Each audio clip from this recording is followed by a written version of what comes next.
Have you ever found yourself waking up from a nightmare only to realize that you were just in another one? Lu Shang, our protagonist, wakes, dazed and confused to the reprimand of his teacher and laughter of the class. His teacher and classmates laying into him, who has the lowest health status even lower than the construction worker minimum. After class, Liu Qiming, one of Lu Shang's few friends, asks if he had another bad dream. Lu Shang, remembering the depressing dream with no one but monsters around yet again, revealing that the nightmare caused a drop in his mental state and his health status dropped by 0.02. His friend going off to play games whilst he goes home to catch up on sleep. On his way home, Lu Shang laments still needing to take exams after reincarnating into a new world, thinking this world is similar to his except for superpowered people and monsters. At home, his mother treats his father with cheap medicine patches, Lu Shang asking why they don't get a blood circulating apparatus to heal his back injuries. But his dad plays it off, saying it's just a slight problem due to old age. His dad then gifting him 2 bottles of health recovery powder he was given from work, Lu Shang biting his lip whilst his parents laugh at their luck. His mother then asking if his health status has risen above 0.85, mentioning they only need to worry about him since his younger sister already surpassed that mark, Lu Shang giving a brisk reply and leaving for his room. In his room, he decides to work out, practicing using the 4-team set of radio gymnastics recommended by the World Martial Alliance. You see, 300 years ago, the world changed, massive cracks appearing in the skies and earth, with terrifying monsters emerging from them. Humanity suddenly able to tap into a new source of strength, raising everyone's individual strength, leading into an era of martial arts prosperity. However, despite that, humanity is still on the verge of collapse from the monsters. Lu Shang, hard of breath after 3 sets of the technique, still receiving no change to his health status, resolving himself to do as many as it takes to improve, but already past his limit, he passes out. Lu Shang, waking up in the familiar field from his nightmares, immediately pounced on by a bloodlusted zombie, tackled to the ground, barely able to fend it off and dodge its bite, then kicking its stomach to send it flying backwards, picking up a nearby rock and proceeding to smash its head into oblivion. Catching his breath atop the unmoving corpse, he is caught off guard by a shadowy aura leaking from the corpse and entering his body, causing him to let out a chorus of pain screams. Collecting himself to find, he obtained the memories of the zombie back when it was human in the military. Suddenly, another zombie attacks from behind, but this time he senses it, whipping around to face it, slashing through its head with his bare hands, a powerful aura emanating off him. Lu Shang, reverting to normal, shocked at what just occurred, this time feeling the strength and memories of the zombie entering him through the shadowy aura, realizing he also obtained its strength. Then sighing as in the end this is just a dream. Then getting hit with a sudden pang of pain, the memories of base 1359 appearing in his mind, thinking perhaps there he can uncover the truth of this dream. But before he can act, he wakes to the shouts of his name, opening his door to find Qinghe, his younger sister, annoyedly telling him not to pretend he's working out when he was sleeping. Her looking up to find her brother's now chiseled body drenched in sweat, stunning her for a moment, then turning to leave, reminding him once more to hurry down for dinner, whilst Lu Shang bemoans his now strained relationship with her when they used to be so close, with her attitude changing after receiving the results of her first assessment, her health status already over 1.0 and combat ability well over 100, a genuine genius.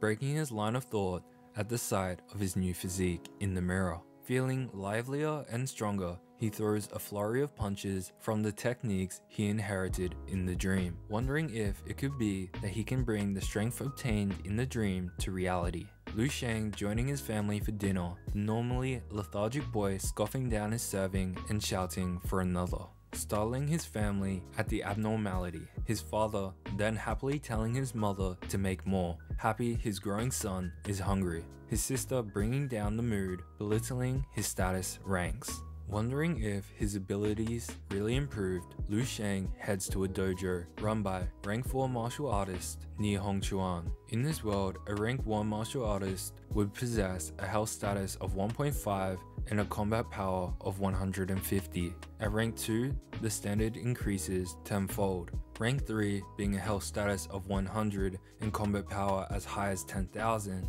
and at rank 4, one would need a peak health status of 200 and combat power over 100,000. Liu Shang, daunted by the prospect of such powerful people, thinking only the wealthy can afford to train in such places, entering with the thought of such things not mattering, since he can absorb experience in his dreams.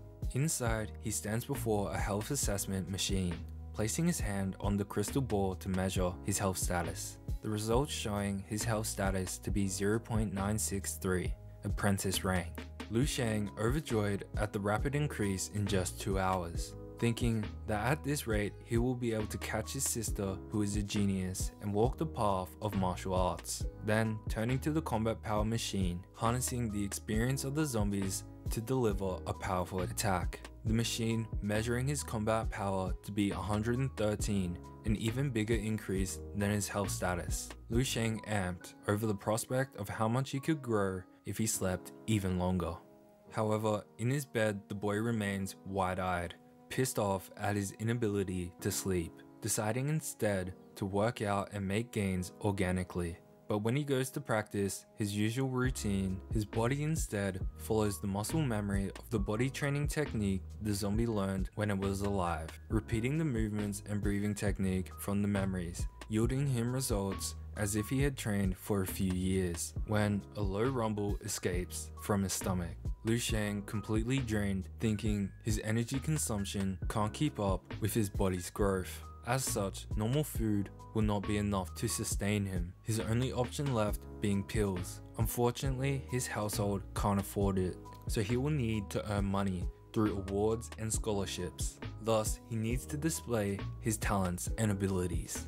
In gym class, Liu Shang watches the rank 2 instructor teach, now unimpressed with his techniques after what he absorbed in his dreams. The teacher then calling up the ace of the class, Yi Fei, the boy earning the love and admiration of the girls, the two sparring as a demonstration, ending with the teacher giving some pointers, Yi Fei internally dismissing the advice of a mere rank 2 martial artist. The teacher then asking who will spar Yi Fei. The class all silent, averting their gaze except Liu Shang, staring right back with a steeled look. The teacher, seeing his fierce look, calls him up. The two boys facing off, prepared for the spar. Yi Fei then bursting forward, throwing a punch directly at Liu Shang's face. Yi Fei already basking in the future glory of his victory, only to find his punch hitting thin air, whilst Liu Shang, having ducked the strike, coils up a powerful blow, unleashing it square on the jaw of Yi Fei,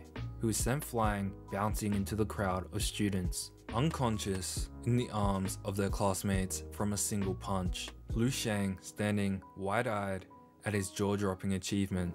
Whilst Yi Fei is stretchered off by medical staff, Liu Shang approaches Teacher Zhang, apologizing for being unable to manage his strength. Teacher Zhang telling him not to worry and to come with him. Now in his office, Liu Shang comments on the bonsai tree, saying he didn't know Teacher Zhang had such a hobby, him replying that all have secrets, wouldn't you agree, with a sharp gleam in his eye. Teacher Zhang accusing Liu Shang of using some drug to forcibly increase his vitality, which if discovered would not end with a simple warning, pulling out a crystal orb telling him to prove it by taking a vitality assessment right now, and if the figures remain unstable he will know he took drugs, saying he will then test their combat strength to see if the values are consistent, which would be proof of his ability. Liu Shang readily agreeing, imbuing his power into the orb, and receiving a score of 1.532, a rank 1 martial artist. Teacher Zhang left gobsmacked at the talent, unseen even in the whole of White Lake City. Liu Shang, without a word, throwing a punch at the combat strength measurer, sending the doll's head clean through the bonsai tree behind it. the two falling into chaos over the tragic loss. Teacher Zhang thinking that the model should be able to handle the strike of an official martial artist. Teacher Zhang left speechless over Liu Shang's rapid growth without the aid of a noble family or some grand master. Thinking back on his military days that ultimately left him with the single thought, it's impossible for mankind to defeat monsters, and only those with similarly unreasonable and incomprehensible strength, who are monsters in their own right, can defeat them. Teacher Zhang then offering to place him in the gifted class, but Liu Shang declines as he has more freedom in his current class, and he can grow in his dreams anyway. Teacher Zhang then saying to at least feel free to tell him if he requires the school's assistance. Liu Shang boldly stating he has two requests: to apply for a martial arts scholarship and for the school to allow him to have a more flexible timetable. Teacher Zhang realizing he lacks finances and free time, agreeing to help him with his request, handing over a martial arts black card worth much more than the scholarship in the meantime. Liu Shang gratefully accepting the gesture. With Liu Shang gone, Teacher Zhang, ecstatic over finding such a great young talent, slams his desk, thinking that after so many years they finally have someone capable of getting to that place. Walking home after school, Liu Shang observes a wealthy family exiting a pill store, thinking of how difficult it is for poor families to climb up, with even his sister, a true genius, chained down by himself, who takes away a share of the pitiful amount of resources they have, condemning himself for having yearned for strength despite never putting in the effort, moving along aimlessly like a fish in a tank, longing for the sea, but too afraid to leave the comfort and safety of the tank. Liu Shang's newfound resolve to take this chance and change his destiny, breaking through the mental barrier hanging over him. Liu Shang having the revelation that all the battle memories he gathered in his dreams have fully integrated in a moment, breaking his bottleneck and making those fist techniques truly his. In his dreams, Liu Shang takes on a martial artist zombie, blocking his strike and counter-attacking with a punch of his own, dealing with it in one strike. Then continuing his journey toward base 1359 from the zombie's memories, swiftly dispatching two more zombies on his way there, finally arriving with a bird's eye view from the cliff he stands on. Heading inside through a hole in the colossal city walls at least 20 meters thick, he ponders just what type of battle could have led to this base falling. Spying the command center from the wall, he looks closer to find the zombie suddenly emitting an intense pressure. Liu Shang falling backwards, trembling on the ground, deciding that isn't a place he can go to for now, instead deciding to survey his surroundings. Liu Shang making his way into a damaged building and looking around, with a light from something on a table catching his eye, then touching it, unaware if it still works. The machine bursting with light, coalescing into a beautiful woman and messages reading "Welcome, user of Tianheng technology." Liu Shang mouth ajar at the hologram or perhaps VR, before recognizing that she is speaking the same language as him. If you enjoyed the vid, like, sub, and comment below. Peace.